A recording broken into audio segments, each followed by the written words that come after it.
Selanjutnya, Tribunas, anggota DPR RI Sadia Uluputi pastikan setiap desa di Maluku dialiri listrik. Anggota Dewan Perwakilan Rakyat Republik Indonesia, Sadia Uluputi, terus mendorong pasokan listrik untuk sampai ke pelosok desa di Provinsi Maluku. Dia menyebutkan listrik menjadi kebutuhan primer pun masalah mendasar bagi masyarakat. Semua rumah bahkan sampai ke personal sudah sangat membutuhkan, karena kata dia saat ini semua sangat bergantung dengan listrik. Mantan anggota DPRD Provinsi Maluku itu mengungkapkan sudah menyampaikan persoalan tersebut kepada GM PT PLN Maluku dan Maluku Utara agar secepatnya diatasi.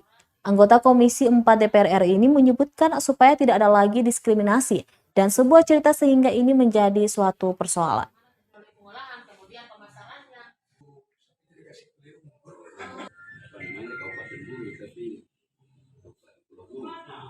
Minggu kemarin melakukan kunjungan ke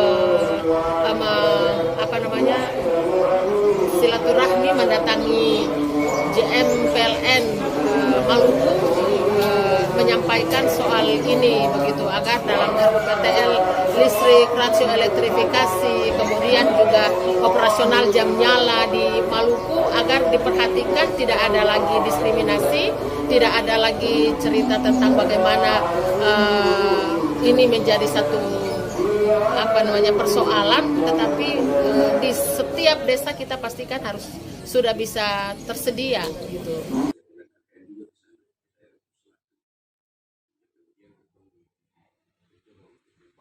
Terima kasih sudah nonton. Jangan lupa like, subscribe, dan share ya.